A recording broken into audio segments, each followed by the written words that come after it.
যে জিলহজ মাসের চাঁদ যে ব্যক্তি দেখবে সে যেন তার নখ এবং তার চুল এগুলো যেন আর না কাটে। চাঁদ দেখে ফেলেছেন, কুরবানি করা পর্যন্ত এখন চুল আর নখ যেন সে না কাটে। যদি না কাটেন তাহলে কি হবে? আপনি একটা পূর্ণাঙ্গ কুরবানির নেকি পাবেন ইনশাআল্লাহ। আর একটা কুরবানির নেকি কি জানেন? কুরবানির পশুর গায়ে যতগুলো লোমকূপ আছে ততগুলো নেকি আপনার আমল নামায় যুক্ত হবে ইনশাআল্লাহ।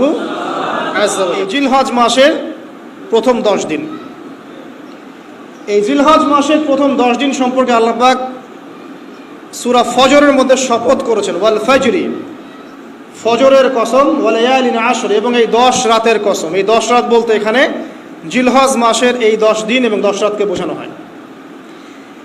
এর ফজিলত সম্পর্কে নবী সাল্লাল্লাহু আলাইহি ওয়াসাল্লাম একটা হাদিসে বলছেন, সহিহ বুখারী হাদিস, আনাস রাদিয়াল্লাহু আনহু ইবনে আব্বাস রাদিয়াল্লাহু আনহুমা থেকে বর্ণিত, নবী করিম সাল্লাল্লাহু আলাইহি ওয়াসাল্লাম বলেছেন যে মা মিন আইয়ামিন আমালু সালিহু ফীহিন্না আহাব্বু ইলাল্লাহ মিন হাযিহিল আইয়ামিল 10। আল্লাহ পাকের কাছে এই 10 দিন অর্থাৎ জিলহজ মাসের প্রথম 10 দিনের নেক আমল যত বেশি প্রিয়, আল্লাহর কাছে জিলহজ মাসের প্রথম 10 দিনের নেক আমল যত বেশি প্রিয়, অন্য কোনো আমল এত বেশি প্রিয় না। অন্য কোনো আমল, এটা বুঝতে গিয়ে সাহাবায়ে কেরাম প্রশ্ন করছেন, ক্বালু, তারা বলছেন, ইয়া রাসূলুল্লাহ, হে আল্লাহর রাসূল, বলুন সাল্লাল্লাহু আলাইহি ওয়াসাল্লাম, ওয়ালাল জিহাদু ফি সাবিলিল্লাহ, আল্লাহর পথের জিহাদও কি নয়?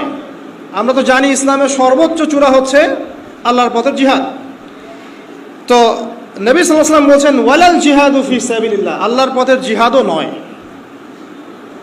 আল্লাহর পথের জিহাদও নয়, ইল্লা, তবে ওই ব্যক্তির কথা ভিন্ন, রাজুলুন খরাজা বিনাফসিহি ওয়া মালিহি ফালাম ইয়ারজি মিন যালিকা বিশাই, কোন একজন ব্যক্তি যে তার জান এবং তার মাল নিয়ে আল্লাহর পথে বেরিয়ে গেছে, তারপরে কোনো কিছু নিয়ে সে ফিরে আসতে পারে নাই, মানে সে শহীদ হয়ে গেছে, এই ব্যক্তির কথা ভিন্ন।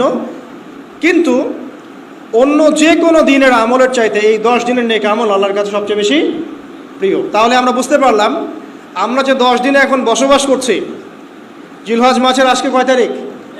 1 তারিখ। এই যে আল্লাহ পাক নিয়ামতের সাথে আমাদেরকে বাঁচিয়ে রেখেছেন, এই 10 দিন আমল করার সুযোগ দিয়েছেন, এই কৃতজ্ঞতা স্বীকার করে আমরা কিন্তু শেষ করতে পারবো না। পারবো না। প্রশ্ন হচ্ছে যে এই 10টা দিন আমরা কিভাবে কাজে লাগাতে পারি। আমি সেদিকেই যাবো ইনশাল্লাহ। তার আগে এই দিনগুলো সম্পর্কে আর কয়েকটা ফজিলতের হাদিস শুনিয়ে দিচ্ছি।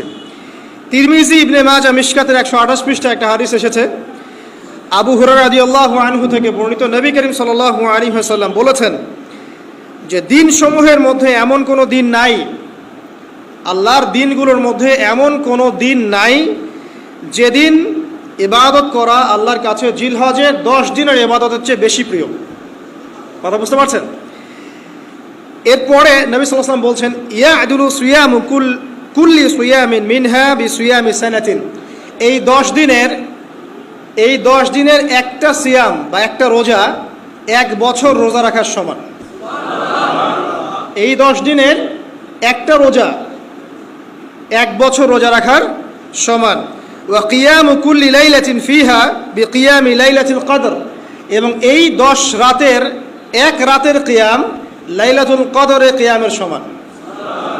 আর আমরা জানি লাইলাতুল কদর সম্পর্কে আল্লাহ পাক কি বলেছেন, লাইলাতুল কদরি খায়রুম মিন আলফি শাহর, 1000 মাসের ইবাদতের চেয়ে উত্তম। তাহলে আমরা বুঝতে পারছি যে এই 10 দিন 10 রাত কি আমল করতে হবে, এই হাদিসটা বলে দিচ্ছে, সিয়াম এবং কিয়াম। 10টা সিয়াম না পড়েন, অ্যাটলিস্ট 3টা সিয়াম পারা যাবে ইনশাআল্লাহ। পারা যাবে না? একটা সোমবার পাবো সামনে আমরা, ওটা রাখা যাবে ইনশাআল্লাহ। একটা বৃহস্পতিবার পাবেন, সেটাও রাখা যাবে ইনশাআল্লাহ। আর আরাফার সিয়াম পাবেন ইনশাআল্লাহ। আরাফার সিয়াম রাখলে আগের 1 বছর, পরের 1 বছর, 2 বছরের গুনাহ মাফ হয়ে যাবে ইনশাআল্লাহু আযজা ওয়া জাল। আর কিয়াম সম্পর্কে আমি সামনে বলছি ইনশাআল্লাহ তাআলা। এরপরে বাইহাকির একটা বর্ণনা আছে যে জিলহজ মাসের প্রথম দশকের রাতে, জিলহজ মাসের প্রথম দশকের রাতের প্রত্যেকটা নেক আমলকে 10 দিয়ে গুণ করা হয়, 10 গুণ বৃদ্ধি করা হয়। সুবহানাল্লাহ। আরও আছে বাইহাকি এবং ইসবাহানির বিশুদ্ধ সনদে হযরত আনাস বিন মালিক রাদিয়াল্লাহু আনহু থেকে বর্ণিত আছে, জিলহজ মাসের প্রথম দশকের প্রতিদিন 1000 দিনের সমান, মানে প্রতিদিনের আমল 1000 দিন আমলের সমান, এবং আরাফার দিনের মর্যাদা 10,000 দিনের সমান। আরাফার দিন যে ব্যক্তি ইবাদত করবে ইনশাআল্লাহ তাআলা সে 10,000 দিন ইবাদতের নেকি পাবে ইনশাআল্লাহ আযজা ওয়া জাল। তো প্রথম কি করতে হবে সেটা এই হাদিস থেকে বোঝা যাচ্ছে। হাদিসটা কি? উম্মে সালামা রাদিয়াল্লাহু আনহা থেকে বর্ণিত, নবী সাল্লাল্লাহু আলাইহি ওয়াসাল্লাম বলছেন যে জিলহজ মাসের চাঁদ যে ব্যক্তি দেখবে সে যেন তার নখ এবং তার চুল এগুলো যেন আর না কাটে। চাঁদ দেখে ফেলেছেন, কুরবানি করা পর্যন্ত এখন চুল আর নখ যেন সে না কাটে। যদি না কাটেন তাহলে কি হবে? আপনি একটা পূর্ণাঙ্গ কুরবানির নেকি পাবেন ইনশাআল্লাহ। আর একটা কুরবানির নেকি কি জানেন? কুরবানির পশুর গায়ে যতগুলো লোমকূপ আছে ততগুলো নেকি আপনার আমল নামায় যুক্ত হবে ইনশাআল্লাহু আযজা ওয়া জাল।